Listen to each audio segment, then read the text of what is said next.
یا ایہا الذین آمنوا کتب علیکم الصیام کما کتب علی الذین من قبلکم لعلکم تتقون۔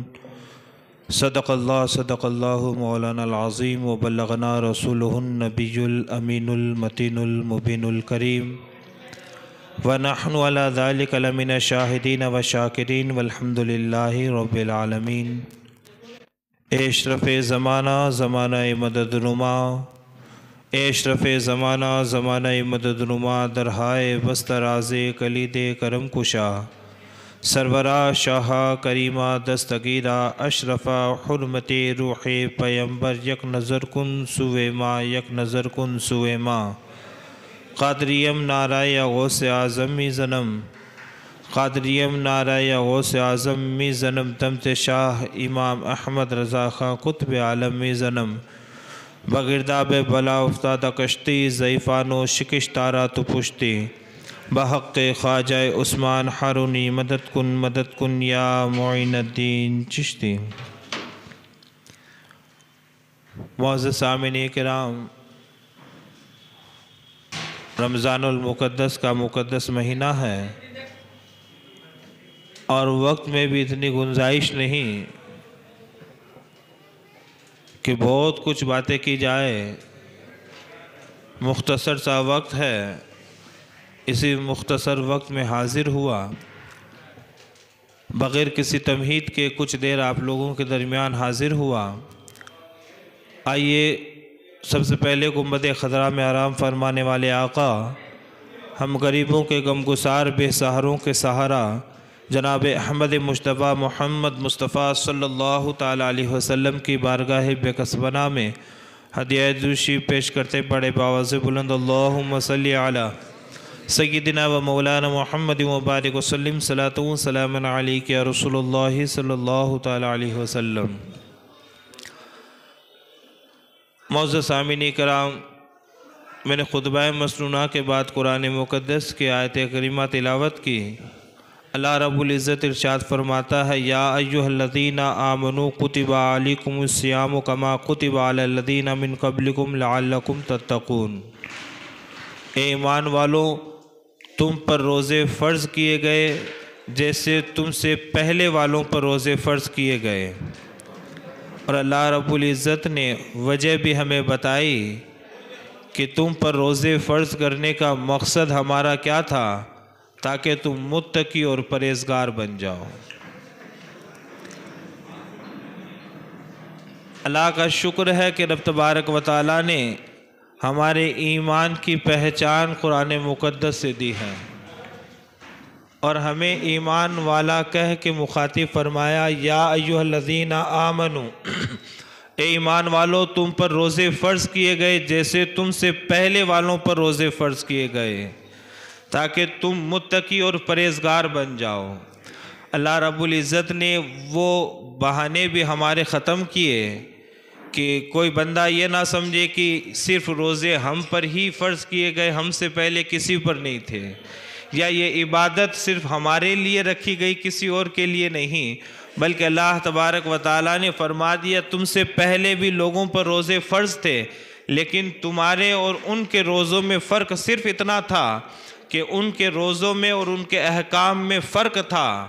اللہ رب العزت نے خاص امت محمدیہ پر یہ کرم کیا کہ ایک مہینے کا روزہ کسی امت کو اللہ نے عطا نہیں فرمایا۔ یہ میرے بھائی خاموش ہو جائے تو مہربانی ہوگی، میں زیادہ دیر نہیں رکوں گا، 2-5 منٹ حاضر ہوا ہوں، اطمینان سے سنیں۔ ایک مرتبہ دوشی بڑی اللہم صلی علی سیدنا و مولانا محمد مبارک وسلم، صلاۃ و سلام علیک یا رسول اللہ صلی اللہ تعالیٰ علیہ وسلم۔ اللہ رب العزت نے ہمیں حکم دیا ہے، لوگوں تم پر روزے فرض کیے گئے جیسے تم سے پہلے والوں پر روزے فرض تھے، لیکن تمہارے اندر جو روزے فرض کیے اللہ تبارک و تعالیٰ نے محمد رسول اللہ صلی اللہ تعالیٰ علیہ وسلم کے صدقے اللہ نے ہمیں پورے 1 مہینے کا روزہ عطا فرمایا۔ اس سے پہلے 1 مہینے کا روزہ کسی امت پر فرض نہیں تھا، اور یہ ماہ رمضان ہم پر جو فرض ہوا 10 شوال 2 ہجری میں ہم پر رمضان کے روزے فرض کیے گئے، اور روزہ نام ہے صرف صبح صادق سے لے کر غروب آفتاب تک بندے کو کھانے پانی اور جماع سے باز رہنا، اور اللہ تبارک و تعالیٰ نے جن چیزوں سے ہمیں روکا ان چیزوں سے دور رہنا، یہ ہے روزہ۔ اور یہ روزہ ہے عام روزہ۔ روزے کی 3 قسمیں ہیں۔ ایک تو یہ ہے کہ بندہ اپنے آپ کو صبح صادق سے لے کر غروب آفتاب تک کھانے پینے اور جماع سے روک لے، اس کا نام روزہ ہے۔ اور یہ روزہ عام لوگوں کا روزہ ہے۔ اور خاص لوگوں کا روزہ یہ ہے کہ وہ صبح صادق سے لے کر غروب آفتاب تک کھانے پینے اور جماع سے خود کو روکتے ہیں، اس کے علاوہ اپنی آنکھ، کان، ہاتھ، پاؤں کو بھی گناہوں سے دور رکھتے ہیں۔ یہ خاص لوگوں کا روزہ ہے۔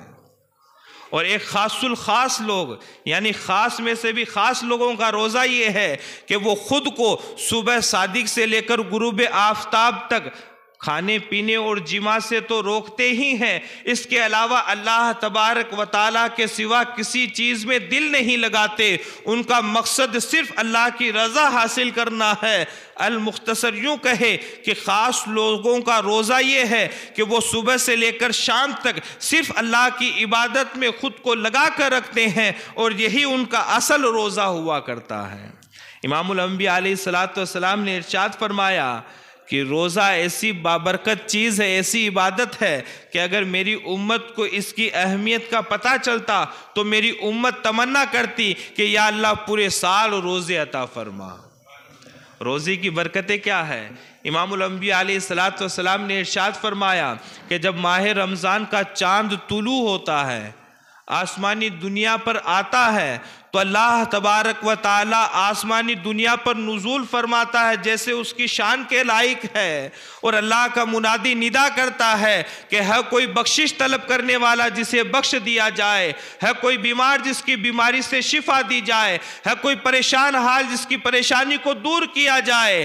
اللہ کا منادی چاند نکلنے سے لے کر لوگوں کو آوازیں دیتا ہے، اور یہ چاند جب تک عید کا چاند نہ نکل جائے اللہ کا منادی ندا کرتا رہتا ہے اور پکارتا رہتا ہے۔ اللہ تبارک و تعالی خاص بندوں پر نزول فرماتا ہے۔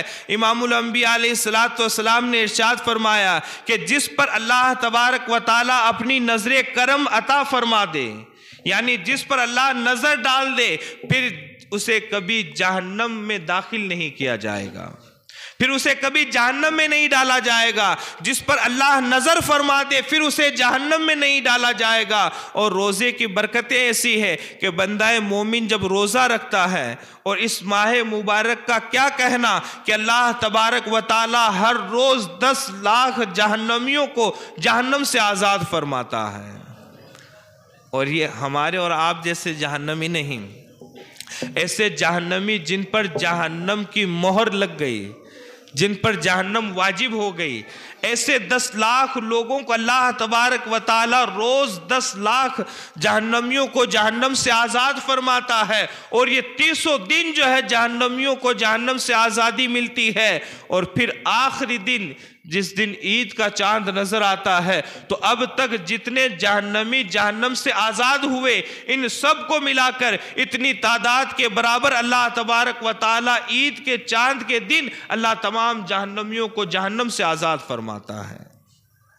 کتنا سنہرا موقع ہے اپنے گناہوں سے معافی کرانے کا، اللہ کو راضی کرنے کا، امام الانبیاء علیہ السلام کے احکامات پر عمل کرنے کا۔ ہمیں یہ مہینہ صرف اچھی افطاری کرنے یا اچھے پکوان کھانے کے لیے نہیں ملا ہے، یہ مہینہ ہمیں اللہ کو راضی کرنے کے لیے ملا ہے۔ اور دیکھیں اللہ تبارک و تعالیٰ نے جو اس مقدس مہینے میں لوگوں کے رزق میں بڑھوتری عطا فرماتا ہے، یہ خاص اس مہینے کا فیضان ہے۔ اور یہ مہینہ وہ مہینہ ہے کہ جس کا ادب و احترام انسان کو وہ مرتبہ عطا فرماتا ہے کہ انسان سوچ بھی نہیں سکتا۔ امام الانبیاء علیہ السلام کی عادت کریمہ اور آپ کے صحابہ کرام کا طریقہ کار یہ رہتا کہ جیسے ہی چاند نظر آنے والا ہوتا وہ اپنے بوریا بستر باندھ لیتے ہیں، کمر کس لیتے ہیں، کہیں جانے کے لیے نہیں بلکہ عبادت کرنے کے لیے، کہ اب تو مقدس مہینہ آ رہا ہے، اب سونا تو ہے نہیں، اب کام کاج جانا نہیں ہے، اب بس پورے مہینے اللہ کی عبادت میں رہنا ہے، جتنی ہو سکے اللہ کی عبادت کرنی ہے۔ اور ان کی کوشش تو ایسی رہتی کہ اگر اس نے 100 رکعت نفل ادا کی ہے میں 200 پڑھوں گا، اس نے اگر 1000 تسبیح پڑھی میں 10,000 تسبیح پڑھوں گا۔ یعنی ان کا لالچ عبادت میں رہتا کہ اس بندے نے اتنی نیکیاں کی ہے تو کیوں نہ اس مقدس مہینے میں اس سے زیادہ نیکیاں کروں گا، میں اس سے بڑھ کر عبادت کروں گا۔ ان کا حرص اگر رہتا تو عبادتوں میں ہوتا، لیکن اللہ ماشاء اللہ آج یہ حرص ہمارے درمیان سے ختم ہوا۔ ہم نے صرف رمضان کو رسماً مانا ہے، رمضان کو عبادت کا مہینہ نہیں مانا، ورنہ جن لوگوں نے عبادت کا مہینہ اسے مانا ہے یقیناً اللہ تبارک و تعالیٰ نے انہیں اس رمضان کی برکتیں عطا کی ہے۔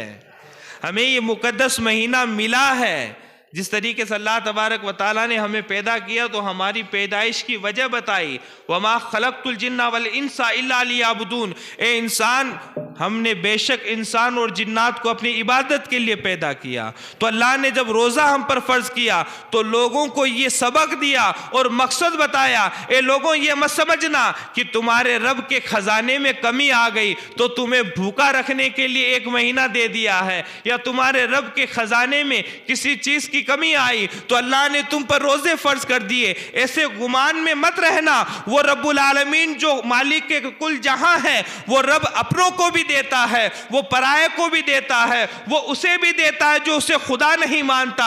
اس رب کے خزانے میں کسی چیز کی کمی نہیں، بس اللہ تبارک و تعالیٰ تمہیں آزمانا چاہتا ہے، تمہیں پرکھنا چاہتا ہے، تمہاری جانچ کرنا چاہتا ہے۔ ہم مارکیٹ سے ایک مٹکی لاتے تو اسے بھی بجا کر دیکھتے ہیں، اللہ تمہیں بجا کر دیکھنا چاہتا ہے کہ جس بندے کو میں نے 11 مہینے نعمتیں عطا کی ہے، وہ نعمتیں جو بغیر مانگے ہم نے اپنے بندے کو عطا کی ہے، اب وہ ہمارا بندہ جو 11 مہینے میری نعمتیں کھاتا رہا پیتا رہا، اور وہ نعمتیں جو ہم نے بغیر مانگے اپنے بندے کو عطا کی ہے، اب ہم اپنے بندے کو آزمانا چاہتے ہیں، اسے پرکھنا چاہتے ہیں۔ اس لیے کہ اللہ تبارک و تعالیٰ جب کسی کو آزماتا ہے تو اسے مرتبے عطا فرماتا ہے۔ بغیر قربانی اور بغیر آزمائش کے کسی کو ترقیاں حاصل نہیں ہوئی ہے۔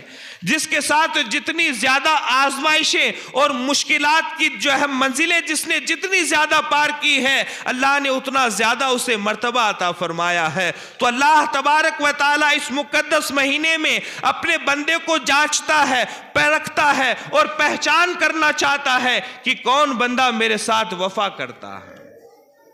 جیسے ہی میرا حکم پاتا ہے، میرے حکم پر کون عمل کرتا ہے، کون نہیں کرتا ہے، اور جس نے عمل کیا اس نے خوب نیکیاں پائی، اس نے خوب برکتیں حاصل کی، اس نے اللہ کی رضا کو حاصل کیا۔ اللہ تبارک و تعالیٰ نے جس قدر اپنے بندوں پر احسان کیا، یاد رکھیں ہم اپنے نصیبے پر اگر ناز کریں نا یہ کافی ہے کہ اللہ تبارک و تعالیٰ نے ہماری عبادتوں کی بنیاد پر ہمیں کوئی نعمتیں نہیں دی ہے، اپنی نسب و حسب کی وجہ سے نہیں دی، یا اس لیے نہیں دی کہ ہمارے پاس خوب دولت ہے۔ اللہ تبارک و تعالیٰ نے اگر ہمیں نعمتیں عطا کی ہے تو یا تو یہ محمد رسول اللہ صلی اللہ تعالیٰ علیہ وسلم کا صدقہ ہمیں جو یہ نعمتیں ملی ہے، یا اللہ نے اپنے فضل سے ہمیں بغیر مانگے نعمتیں عطا کی ہے۔ عزیزان گرامی، ہمیں چاہیے اس مقدس مہینے کا ادب و احترام کرنا ہے، اور جس بندے نے، جس مرد مجاہد نے اس مہینے کا ادب و احترام کیا، اللہ تبارک و تعالیٰ اسے کبھی مفلس نہیں رکھے گا۔ امام الانبیاء علیہ السلام نے جو ہے ممبر منگوایا۔ آج کے تو زمانے میں مسجدوں کے پاس میں ممبر جو ہے مضبوط اور عالیشان ممبر بنے ہوئے ہیں۔ زمانہ رسول میں لکڑی کی 3 سیڑھیاں ہوا کرتی، اسے ممبر کہتے، پہلے ہمارے بھی یہاں ہوتا تھا۔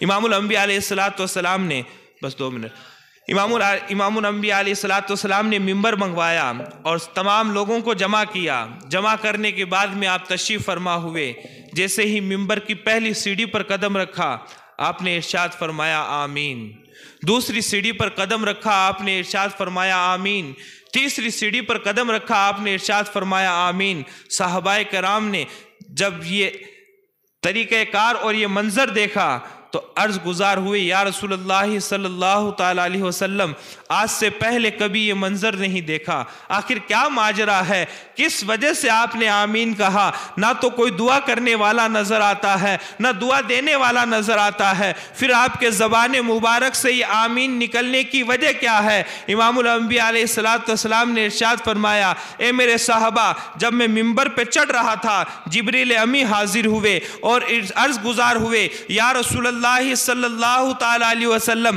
وہ شخص ہلاک و برباد ہو جائے جس نے رمضان پایا اور جنت حاصل نہیں کی۔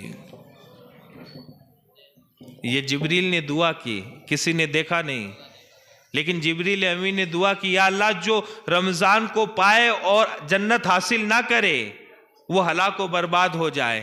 جبریل کی دعا پر محمد رسول اللہ نے آمین کہا ہے، اور پھر کہا یا رسول اللہ دوسری سیڑھی پر جبریل نے دعا کی، یا رسول اللہ وہ شخص ہلاک و برباد ہو جائے کہ جس کے سامنے میرا ذکر ہو اور وہ مجھ پر درود نہ پڑے، تو اس پر امام الانبیاء علیہ السلام نے ارشاد فرمایا آمین۔ تیسری سیڑھی پر قدم رکھا تو جبریل نے کہا یا رسول اللہ وہ شخص ہلاک و برباد ہو جائے جس نے دونوں یا دونوں میں سے کسی ایک کو پایا۔ یہاں والدین کا ذکر ہے، ماں باپ دونوں یا دونوں میں سے کسی ایک کو پایا اور ان کی خدمت کر کے جنت حاصل نہ کی، وہ شخص بھی ہلاک و برباد ہو جائے۔ جبریل کی اس دعا پر بھی محمد رسول اللہ نے آمین کہا ہے۔ ہمیں اس حدیث پاک سے کئی ایک باتیں جو ہے ملتی ہے، یعنی جو بندہ ماں باپ کی خدمت نہ کرے تو یقیناً وہ اس کا ٹھکانہ جہنم ہے۔ جس نے حضور کا ذکر ہو اور وہ درود نہ پڑے وہ بھی ہلاک و برباد ہو جائے، اور جس نے رمضان پایا اور اللہ کی رضا حاصل نہ کی، رب کو راضی نہ کر لیا، اپنا ٹھکانہ جنت میں نہ بنا لیا، وہ شخص بھی برباد ہے۔ ہمیں غور کرنا ہے اپنے غریبان میں جھانک کر، کتنے رمضان ہم نے گزار لیے، کتنے رمضان ہماری زندگی سے گزرتے چلے گئے، لیکن اب تک ہمارا رب ہم سے راضی نہیں ہوا، اب تک ہمارا رب ہم سے ناراض ہے۔ تو گویا ہم نے رب کو راضی کیا ہی نہیں ہے۔ وہ رب تو چاہتا، آپ چاہتے تو رب کو ایک بہانے میں راضی کر سکتے، مصلی بچھاتے، اللہ کے حضور گریہ وزاری کرتے، اللہ سے توبہ کرتے، اللہ تبارک و تعالیٰ تم سے راضی ہو جاتا۔ لیکن ہمیں توفیق ہی نہیں کہ اللہ کو راضی کرتے۔ عزیزان گرامی، کہنے کو خوب ایک باتیں ہیں، وقت کے دامن میں گنجائش نہیں، بس اپنی گفتگو کو یہیں ختم کروں۔ اللہ کی بارگاہ میں دعا ہے رب تبارک و تعالی ہم سب کا یہاں بیٹھنا اور ہم سب کا یہاں سننا اپنی بارگاہ میں قبول فرمائے۔ بولنے میں لفظاً سہواً قصداً اگر کوئی خطا ہوئی اللہ اپنے حبیب کے صدقے سے معاف فرمائے۔ استغفر اللہ ربی من کل ذنب واتوب الیہ، وآخر دعوانا ان الحمد للہ رب العالمین۔ السلام علیکم۔